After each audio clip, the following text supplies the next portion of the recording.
I guess you could say I was always the other one. Not the first choice, not the one in the spotlight. That was Anna, my older sister. Everything from the start just came her way, attention, gifts, you name it. My name is Emily, and this is the story of how I grew up. We lived in a decent enough house. Dad worked as a mechanic and Mom was a part-time cashier. They weren't rolling in money, but somehow, there was always enough for Anna. Me? I got the leftovers. One cold December evening, which pretty much set the tone for my childhood, we were sitting around the small dinner table. Anna was going on about some school project she aced. Mom, Dad, my teacher said it was the best in the class. Anna beamed, her eyes lighting up in a way that made my parents practically glow with pride. That's my girl. We knew those science kits were worth every penny, Dad said, his voice full of nothing but pride. Mom nodded. We'll get you whatever you need, honey. You just keep up the good work. I poked at my food, feeling the familiar knot in my stomach. Hey, I got an A on my math test. I mumbled, not sure why I bothered. That's nice, Emily, Mom said, barely glancing my way. Make sure you keep it up. No praise, no excitement. It was like scoring well was expected of me, or worse, like it didn't even matter. I learned early on not to expect much. Christmas was a few weeks away, and the disparity in our living room was almost laughable. Under the tree, beautifully wrapped gifts piled up, all for Anna. I knew the routine. My gifts were usually things like socks or a book, nothing that screamed special. That year, it wasn't any different. Anna ripped through her presents with glee, uncovering new clothes, gadgets, and even a brand new laptop. Oh my God, this is awesome. Thanks, Mom and Dad, she squealed. I unwrapped my own, a second-hand novel and a pack of plain shirts. Thanks, I said, trying to keep the disappointment out of my voice. When the holidays were over, things went back to the usual routine. Anna was the star, and I was just there. Aunt Sarah was the only one who seemed to notice. She'd drop by now and then, always with a small gift just for me, something that made me feel seen. But those visits stopped after one particularly ugly argument. I was coming home from school when I overheard them in the kitchen. You can't keep doing this, John. You're ignoring your younger daughter, Aunt Sarah said, her voice stern and full of frustration. Sarah, she doesn't need as much as Anna, Dad fired back, his tone harsh. That's not the point. It's about showing both your daughters that you care. Well, maybe if Emily was more like her sister, it wouldn't be so hard, Dad retorted, not realizing I was listening. Aunt Sarah saw me first, her face dropping as she caught my eye. I ran up to my room, before I heard any more, the sting of tears hot on my cheeks. After that, Aunt Sarah wasn't allowed over anymore. Dad said she was causing trouble, stirring up drama that didn't exist. But it did exist, I lived it every day. After high school, it was like standing at the edge of a cliff. Anna was off to college with a fat check from Mom and Dad to cover her dorm, books, everything. Me? I got a pat on the back and a good luck, Emily. I moved out, not long after that. There was no drama, no teary goodbyes. Just me, packing my few things into old boxes and suitcases, while Mom watched, her face unreadable. I found a small apartment on the outskirts of town. It wasn't much, but it was a start. The place was shared with two other girls, Lisa and Jen, who were about as broke as I was, but with dreams just as big. Welcome to the dungeon, Lisa joked on the day I moved in, showing me around the cramped space with a laugh. We make it work, though. You got a job lined up? Starting at the diner tomorrow, I replied, dumping a box on the bed that would be mine. And maybe something at the bookstore, part-time. Good hustle, Jen nodded, her eyes approving. We all pitch in for rent on the first. No exceptions, okay? Got it, I assured her, already calculating my hours and expenses in my head. Working 2 jobs wasn't easy. The diner had me on my feet all day, taking orders, dodging the grumpy chef's temper, and smiling through it all. Nights or evenings I spent at the bookstore, shelving books and ringing up sales, the calm a stark contrast to the diner's chaos. Months turned into a year, and saving up for college seemed like chasing a mirage. Just when I'd have a little put aside, something came up. Like the time I got sick. It hit me out of nowhere. One day I was fine, the next, I was burning up, barely able to get out of bed. Lisa found me like that, shivering under a pile of blankets. "Jesus, Em, you look like hell," she exclaimed, her face creased with concern. "You need a doctor." "I can't afford a doctor," I muttered, feeling the room spin a little. "We'll figure it out," she insisted, pulling out her phone. "There's a clinic, they charge based on what you earn. Don't be stubborn about this." The clinic was a crowded, weary place where the wait times could break you if the illness didn't. When my turn finally came, the doctor was a kind, tired-looking man who prescribed some meds and plenty of rest. "You need to take it easy," he advised, handing me a prescription. "Can you take some time off work?" I almost laughed. "Not really, but I'll see what I can do." Back at the apartment, I crunched the numbers. Meds, missed shifts, just scraping by on rent, it all added up too fast. My college fund, the little there was, dwindled to nothing. After the medical ordeal and draining my savings, I knew I had to face it, I needed help. Swallowing my pride, I decided to call home. It had been a while since we talked, not properly since I moved out. The phone rang, and I braced myself. "Mom? It's Emily." "Emily, this is unexpected. Everything okay?" Her voice was cautious, not warm or worried. "I need to ask a favor. Can I come home for a bit? Just till I get back on my feet?" My voice sounded small, even to my own ears. There was a pause, the kind that tells you the answer won't be what you want to hear. "Oh, Emily, you know your sister just moved back in with her husband. They're using your old room. There's really no space." My heart sank, but I pushed on. "Can't we figure something out? Maybe I could sleep on the couch? It's just for a little while." There was another long pause. "I'm sorry, Emily. It's just not possible right now. Maybe when things settle down with Anna and the baby." I hung up and sat there, the silence of the apartment pressing down on me. They had made their choice, and I wasn't it. I was on my own, truly on my own. The next few days were a blur of applying for any job I could find, skipping meals to save a few bucks, and trying not to think about the fact that my own family had turned me away when I needed them the most. It was during one of my late-night job searches that I got a call from Aunt Sarah. "Emily, sweetheart, I heard about what happened. Are you okay?" Her voice was like a lifeline. "Hey, Aunt Sarah. I'm managing. Just trying to figure things out. Listen, why don't you come stay with me for a while? You shouldn't be alone through this." I felt tears prick at my eyes, relief washing over me. "Really? Are you sure? I don't want to impose." "Of course, I'm sure." "You're not imposing. Your family, more than just when it's convenient. Pack your things, and come over. We'll sort the rest out together." "Thank you, Aunt Sarah. Thank you so much," I said, my voice thick with emotion.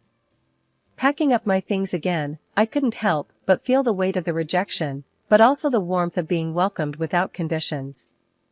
Aunt Sarah's place wasn't big, but it was filled with love, something that had been sorely missing for too long. When I arrived, Aunt Sarah was waiting at the door. She wrapped me in a big hug as soon as I stepped out of the cab. "You're home now, Emily. Let's not worry about anything else tonight," she said, ushering me inside. Life at Aunt Sarah's was different from anything I'd known. It was quiet, peaceful, and, most importantly, I felt wanted. A few days after I moved in, Aunt Sarah and I sat down at her old, scarred kitchen table for some real talk. The morning sun spilled over the cluttered surface, turning the steam from our coffee cups into golden swirls. "So, Emily, what's the plan?" Aunt Sarah asked, her eyes locking onto mine with that direct, no-nonsense way she had. I took a deep breath, stirring my coffee slowly. "Honestly, Aunt Sarah, I want to go to college. I want to be a lawyer. But everything's just messed up right now." She nodded, tapping a finger on the table, thoughtful. Lawyer, huh? That's a big dream, Emily. Big dreams are good. They keep us going. But they need big plans. What's stopping you?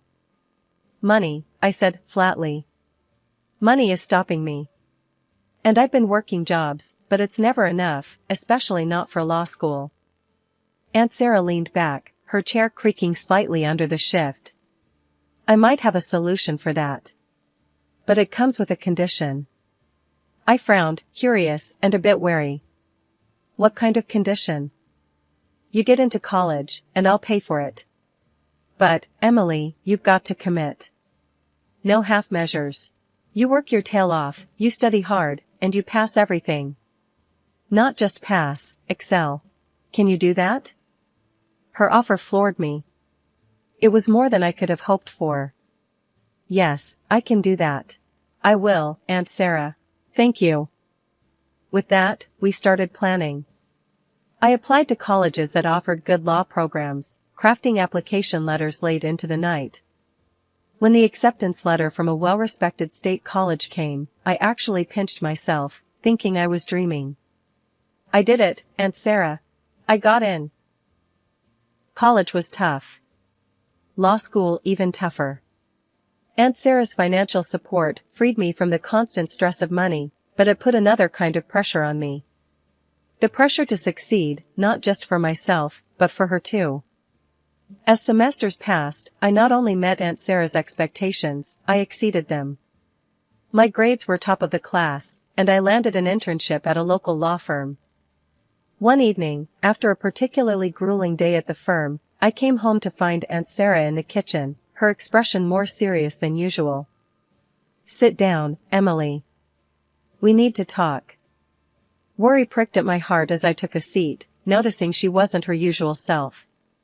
What's wrong, Aunt Sarah? She sighed, a long, heavy sound. Nothing's wrong, exactly.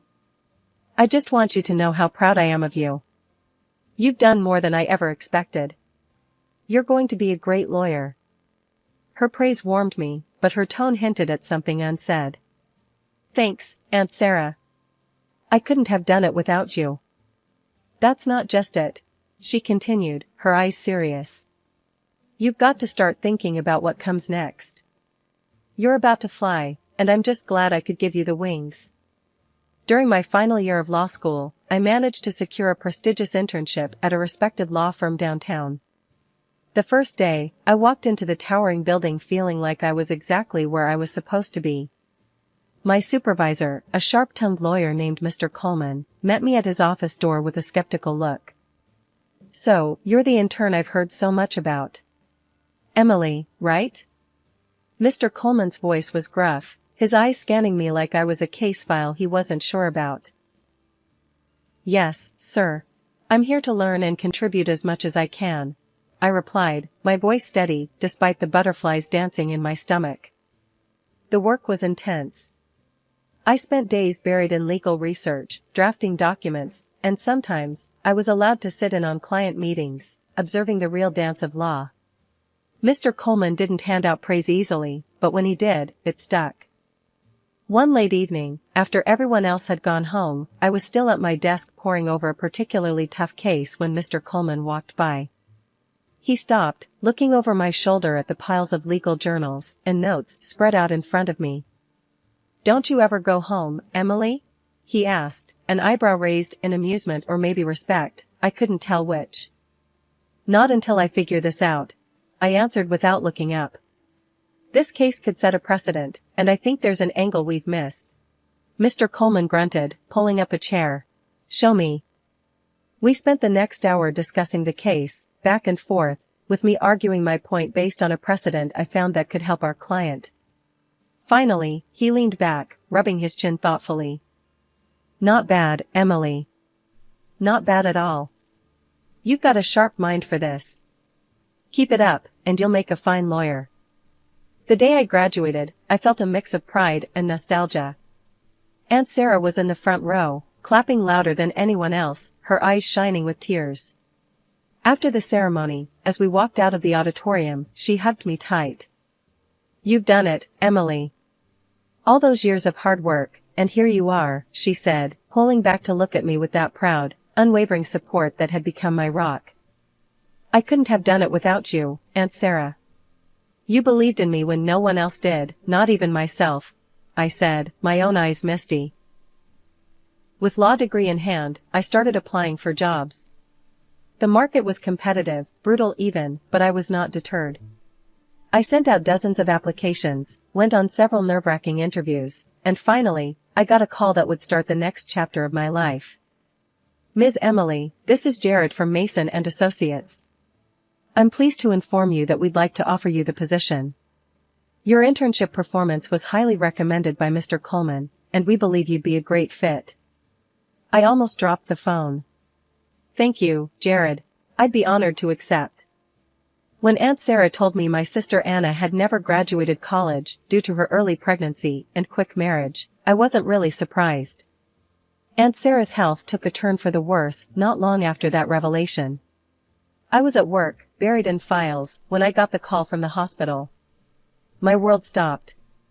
I barely remember grabbing my things and rushing out. Everything after that was a blur until I reached her side. She was weak, her voice barely a whisper, but her eyes were the same, sharp and knowing. Emily, she murmured as I took her hand, trying to swallow the lump in my throat. I'm here, Aunt Sarah. I'm right here, I managed to say, my voice trembling. She squeezed my hand, her grip frail, but firm. You did good, kid. I'm so proud of you. You remember what I always told you? To be strong. To stand up for myself, I replied, the tears I had been holding back now, streaming down my face. That's right. And you have, she said, her voice growing fainter. I've left you something. In my will. The house, it's yours now. I nodded, unable to speak, squeezing her hand. We didn't say much after that. We didn't need to. Later that night, she passed away quietly in her sleep. The months following her death were a blur of legal matters and settling into the house that was now legally mine. I transformed it into something that felt like a real home for the first time in my life. Then, out of the blue, my parents and Anna with her husband and kids decided to visit. I should have known they weren't just coming to check on how I was holding up. As soon as Anna walked in, she started inspecting the place like she was at an open house, commenting on every piece of furniture and layout. Oh, this would be perfect for the kids, she said loudly. Look at all this space, Mom. Her husband nodded, adding, yeah, we could really spread out here. I clenched my fists, trying to keep my cool. It wasn't until my mother chimed in that I lost it. Emily, you should really think about letting Anna have the house. They need the space, what with the kids and all. You can manage fine in a smaller place, can't you? I stared at them, disbelief turning quickly into anger. Are you serious? This is my house. Aunt Sarah left it to me, not to Anna. I'm not going anywhere. Anna, who had been pretty quiet, finally piped up, her voice dripping with entitlement. But you don't need all this space, Emily. It's just you here. We're a family of 5. It just makes sense for us to have it. That's when I laughed. It wasn't because anything was funny, but because the sheer audacity of their request was absurd. You think just because you have kids and a husband, I have to give up my home? That's not how this works. Mom looked shocked. Emily, don't be greedy. Think of the family. Family? I scoffed, the word bitter in my mouth. Where was this family when I needed a place to stay? When I needed help? They didn't have an answer to that. Look, I said, my voice firm as I stood up taller, I appreciate you all coming here, but this house is mine. Aunt Sarah wanted me to have it, and I'm going to honor her wish. You need to leave now. Anna's husband tried to argue, his face turning red, but I didn't let him get far. Out. All of you, now. Or I'll call the police. They muttered about me being ungrateful and greedy as they gathered their things. Anna shot me a look that could freeze lava, her disappointment clear. But as they left, the weight on my shoulders lifted. I had stood up for myself, for my home, and for Aunt Sarah's memory. I came home from work to the most absurd situation. I couldn't get into my own house, the locks had been changed. Before I could process what was happening, I heard noises inside and started banging on the door. It swung open and there stood my sister Anna, with her husband and their kids scattered behind her. "We've decided to move in here," she declared with a smug look, as if it was the most natural decision in the world. "What are you talking about? This is my house," I snapped, disbelief and anger swirling inside me. Anna shrugged, unbothered. "Well, we need it more than you do. We've already moved everything in." "That's not how any of this works, Anna. I'm calling the police," I said, fumbling for my phone. She laughed, clearly thinking I was bluffing. "Sure, go ahead." I dialed 911. While we waited, our parents showed up, drawn by the commotion. They sided with Anna, of course. "Emily, why are you being so difficult? This is family, we should stick together," Mom said, her voice high-pitched and nervous. "Dad, tell her," Anna added, turning to our father, who just frowned at me. "This is just plain wrong, and you know it," I shot back, the reality of the situation making my hands shake with rage. Anna's husband, who'd been silent until then, stepped up. "Just drop it, Emily. Otherwise, you'll regret it," he sneered, his tone menacing. I started recording on my phone, aiming it at him. "Threaten me again, and it's on record." He lunged for the phone, but I sidestepped him. Right then, the police arrived. It didn't take long for them to assess the situation. My sister was crying now, her kids confused and scared. Anna's husband kept saying, "It's just a family matter," trying to downplay his earlier aggression. Mom was sobbing by now, pleading with the officers. "Please, they're just kids, they don't understand. We're her family." I took a deep breath before I explained to the police. They broke in and changed the locks. I didn't give them permission. "This is my house." The officers were firm. "Breaking into a house and changing the locks is illegal, even if you are family," one of them told Anna and her husband. Finally realizing the seriousness of the situation, my family's bluster faded. The police made it clear they had to leave. Reluctantly, and with plenty of resentful glances thrown my way, they gathered their things. After the police left, I called a locksmith to change the locks again, this time making sure no one else had the keys. As I stood in the doorway of my reclaimed space, the silence was heavy, filled with the echoes of the confrontation. It was a few months later when I met Mike. He was a friend of a friend, introduced to me at a small gathering. Mike was easy to talk to, with a straightforward way about him that I appreciated. "So, you've had quite the year, huh?" Mike said, handing me a drink with a knowing smile. "You could say that," I replied, the corner of my mouth tilting up in a half-smile. "It's been eventful." As the evening went on, we talked about everything and nothing, music, books, our shared disdain for soggy French fries. It was refreshing, talking to someone who didn't see me as the overlooked sister, or the woman who kicked her family out.